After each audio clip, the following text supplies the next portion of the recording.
Oi pessoal, tanto nos meus vídeos de indicação quanto nos meus vídeos de comentários, eu costumo falar principalmente de histórias que estão encadernadas, ou então que são graphic novels, com histórias de começo, meio e fim, em um livro só. Hoje eu vou fazer diferente, vou falar um pouquinho sobre uma mensal, sobre histórias que saíram numa revista mensal, assim, né?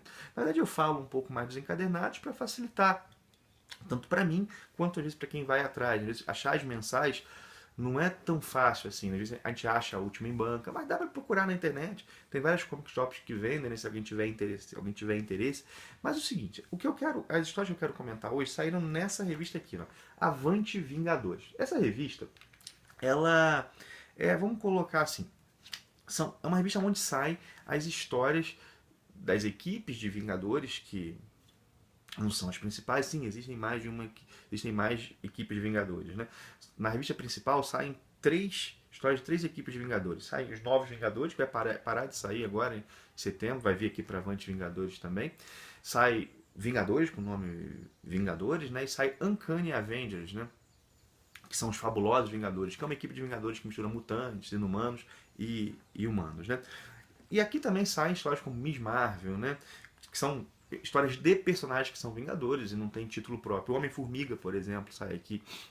O seguinte, né? Essa revista Avante Vingadores, ela tem um dos mix mais interessantes, na minha opinião. Aqui, por exemplo, sai Os Supremos, escrito pelo Al Ewing, que, a meu ver, é o melhor escritor da Marvel atualmente, né?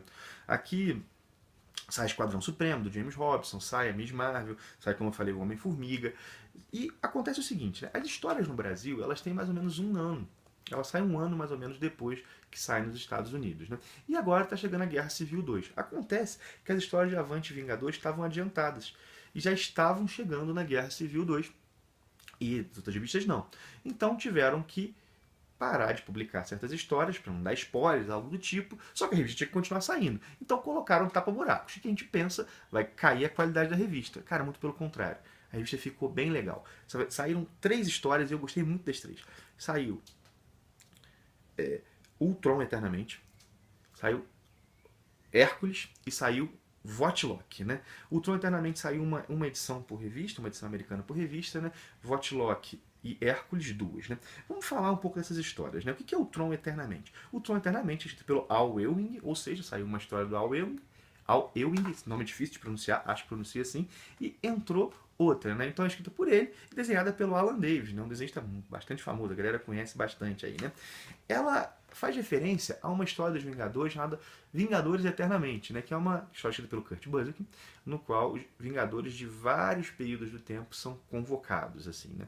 O Al Ewing, eu já falei aqui algumas vezes sobre o Kurt Busiek, perdão, vou voltar um pouquinho, que ele é o meu escritor favorito, né? E o Al Ewing tem vários dos pontos fortes que o Kurt Busiek tem. Por exemplo, um uso muito bom da cronologia, né?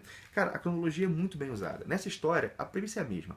Vingadores de vários períodos do tempo, por exemplo, o Thor quando estava com os ossos quebrados, a Thor atual, a Viúva Negra, o Visão, o Hulk logo após ser transformado em Hulk, uma Capitão América do futuro, são convocados pelo Doutor Destino num futuro bem distante para combater o Ultron que dominou todos os seres humanos. As máquinas dominam, né? Os humanos inclusive são controlados por implantes, né?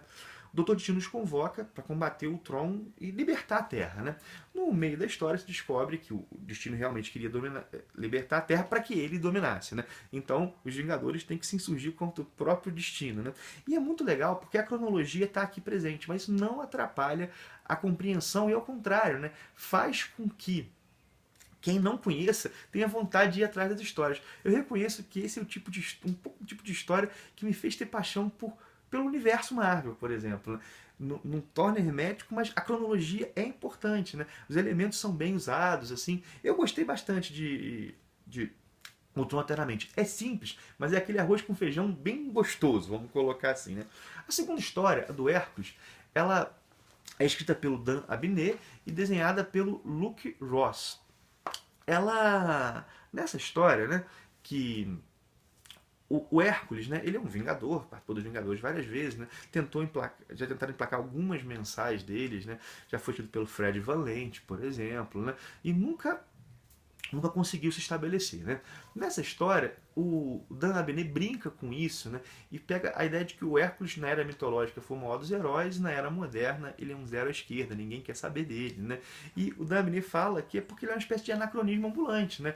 Ele é machista com as mulheres, ele bebe pra caramba, ele trata mal as pessoas, né? Ele vive de maneira irresponsável, né? E nessa história é ele tentando se reinventar e se modernizar e ao mesmo tempo enfrentando os vilões da tempestade, da insurreição, que são deuses ligados a coisas do mundo moderno, como tecnologia, esse mundo, sei lá, ligados ao capitalismo, né?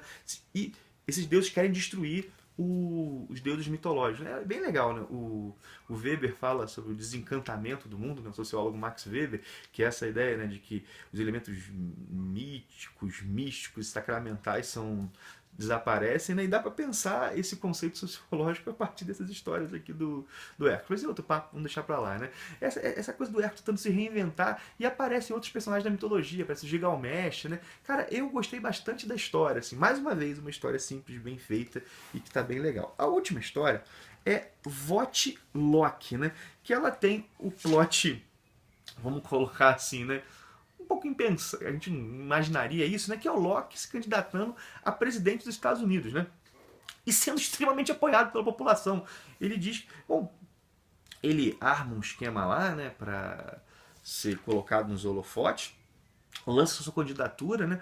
Tem uma personagem que é a jornalista que tenta expor o Locke. Sempre que ela faz alguma coisa, ele consegue reverter a narrativa a favor dele, assim, né? Cara, é bem legal isso aqui, né? Inclusive trabalha coisas interessantes, né? Na última edição, que sai aqui na Avante Vingadores 9, né? O Loki aparece que ele não tem proposta nenhuma, né?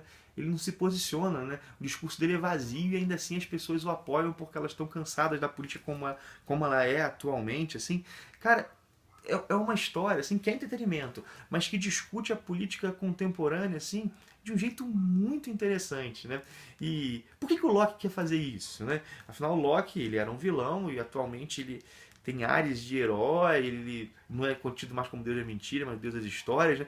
Qual é o motivo dele estar fazendo isso, né? Pô, a resolução é bem maneira, né? Há alguns pontos em aberto, mas ele dá uma resposta bem legal. Foi uma minissérie que me surpreendeu muito, né? Deixa eu falar já o nome do escritor para vocês, né? É alguém que eu não conhecia tanto, né? É o Christopher Hastings e desenhado pelo Langdon Foss. Bom, não conhecia nenhum dos dois. São dois autores aí, tanto o desenhista quanto o escritor, que entraram no meu radar. Gostei bastante. Deixa eu mostrar algumas imagens para vocês, né?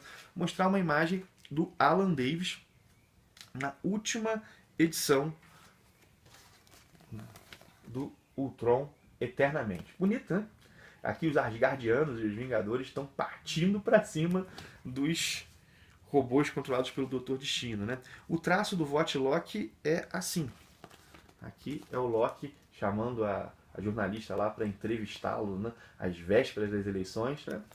E o traço do Hércules, do Luke Ross, que, como eu já falei, é brasileiro, é assim. Cara, essa mensal agora vai voltar ao normal, né? Então os títulos usuais voltam a sair e ela tem um nível bastante legal, né? Essas histórias, se alguém quiser procurar, saíram em Avante Vingadores 7, Avante Vingadores 8 e Avante Vingadores 9. Bom, fica aí, né? Alguns pequenos comentários. Espero que tenha instigado a curiosidade. São histórias que simples, né? Eu costumo falar que esse é o tipo de história que me fez gostar de gibi, né? Que, é claro que às vezes ele lê histórias muito mais extraordinárias, que mexem com a gente, né? Mas essas são aquelas histórias que me fisgaram quando comecei a ler lá na adolescência. E gosto bastante desse tipo, né? Bom, fica aquele abraço. Não posso deixar de pedir para curtir, compartilhar, se inscrever no canal, tudo isso que você já sabe. Bom, e até o próximo vídeo.